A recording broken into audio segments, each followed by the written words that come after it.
ये बताएं कि आजकल क्या हालात चल रहे हैं। शुरू में तो आपने बताया कि आपके कुछ नुकसान आपको उठाना पड़ा, आपको पता नहीं था आप कर क्या रहे हैं, जो कि शुरू में हर एक साथ होता है। अभी ओवरऑल जो अब तक कर चुके हैं इन्वेस्टमेंट्स, कितना बड़ा नुकसान, कोई एक आध एग्जांपल दें आपने किया हो, या कोई ऐसी चीज जिसमें आपने काफी ज्यादा नुकसान उठाया हो। अच्छा देखिए, अभी तक ना कोई ऐसा नहीं हुआ है कि इनिशियल पोजीशन जहां ली हो उससे कभी कोई बहुत बड़ा लॉस किया हो। ये अल्लाह का बहुत शुक्र है। जनरली ये हुआ है कि चीज बहुत बढ़ गई और नहीं बेची और फिर बहुत नीचे आ गई, तो ये कुछ दफा हुआ है। तो जैसे 2016 में मेरा ख्याल है एक कंपनी में मेरी बहुत अपने हिसाब से बहुत बड़ी पोजीशन थी, चश्मा शुगर में। और फिर रिजल्ट वो नहीं आया था जो मैं एक्सपेक्ट कर रहा था। ये 8 साल पुरानी बात है। और स्टॉक जो है वो एक दिन मेरा ख्याल है 164 पे अपर कैप था और 146 पे बंद हुआ था। उसका कुछ 5% का लॉक लॉक होता था। और फिर वो शेयर्स मेरे बिके जो है वो 100 रुपए पे। तो वो मैं बहुत डिस्टर्ब हो गया था। लेकिन मसला इसलिए नहीं था क्योंकि वो स्टॉक ओरिजिनली खरीदा 10 रुपए पे था। एक दफा ये हो चुका है 2013 के नवंबर में कि मेरे पोर्टफोलियो में सिर्फ सीमेंट स्टॉक्स होते थे। और उन 15 दिन वगैरह में कुछ लकी सीमेंट ने एपीसीएमए से रिजाइन कर दिया था और स्टॉक्स आधे हो गए थे, तो मेरा 40 लाख का टोटल पोर्टफोलियो सिर्फ 20 लाख रुपए हो गया था। और ये 2 हफ्ते के अंदर हुआ था। तो इस तरह की चीजें होती हैं। अब मैं थोड़ा सा टाइम हो गया है तो अब डाइवर्सिफाई थोड़ा ज्यादा करता हूँ।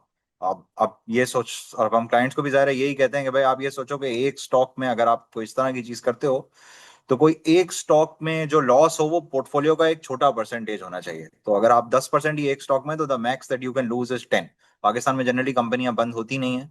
तो आपने अगर किसी चीज में 10% डाला हो तो यू कैन लूज, तो you can generally lose 50-60% of that amount. तो 5-6% पोर्टफोलियो का जाता है। इस तरह की चीजें जरूर हुई हैं कि जहां स्टॉक खरीदा वहां बेचा नहीं। लॉट कैम में एक दफा हुआ था, लॉट पीटीए में होती थी उस वक्त ये कंपनी। उसमें हुआ था कि 15 पे लिए थे और फिर 10 पे बेच दिए थे। और बहुत जरूरी होता है कि आपको अगर पता चल जाए कि आप गलत हो गए हो और the story is not playing out the way that you thought, तो आप एग्जिट कर जाओ जल्दी। जब आपने रिजल्ट देख लिया है, आपको समझ में आ गया है, तो it's very very important to act. बहुत दफा क्या होता है कि लोग सोचते हैं कि मेरी ये कॉस्ट है, जब कॉस्ट से ऊपर आएगा तो फिर मैं देखूंगा, और अगर वो मैंने किया होता तो मैं 5 साल और बैठा रह जाता। तो बहुत जरूरी है कि जब आपको नई इन्फॉर्मेशन आ जाए तो आप उसके ऊपर एक्ट कर जाएं। आप उसको सही से एनालाइज करें और फिर आप एक्ट कर जाएं। तो अगर आपको लग रहा है आप गलत हो गए तो आप गलत हो गए, कोई बात नहीं। गलत सब गलत होते हैं। अगर मैं 10 स्टॉक्स खरीदता हूँ तो मैं 4 में गलत होता हूँ, 6 में सही होता हूँ। और ये भी बहुत अच्छा रेशो है। मतलब मतलब stop loss. I think Buffett says के 65 से जब से बर्कशायर चल रही है तो 12 कोई ऐसे डिसीजंस हुए हैं जिन्होंने नीडल मूव की है। This is probably 3-4% of total decisions taken. और मैं बफेट नहीं हूँ। और जब जब वॉरेन बफेट ये कहता है कि इतने कम stocks have moved the needle जिंदगी में, तो हमारे साथ भी होगा, हम भी गलत होंगे। कोई गलत होने में कोई प्रॉब्लम नहीं है। स्टॉक्स की बस बेस्ट बात ये होती है कि जो अपसाइड होती है वो इनफाइनाइट होती है, और जो डाउन साइड होती है वो ये होती है कि जो आपने पैसे डाले हैं वो चले जाएं। शॉर्ट करने में एग्जैक्ट ऑपोजिट होता है। तो इसलिए शॉर्ट करने को सब लोग बहुत डिस्करेज करते हैं, क्योंकि शॉर्ट करने में आप डाउन साइड जो है वो अनलिमिटेड होती है और अपसाइड ये होती है कि आपके डबल हो जाए पैसे। Very good learnings there.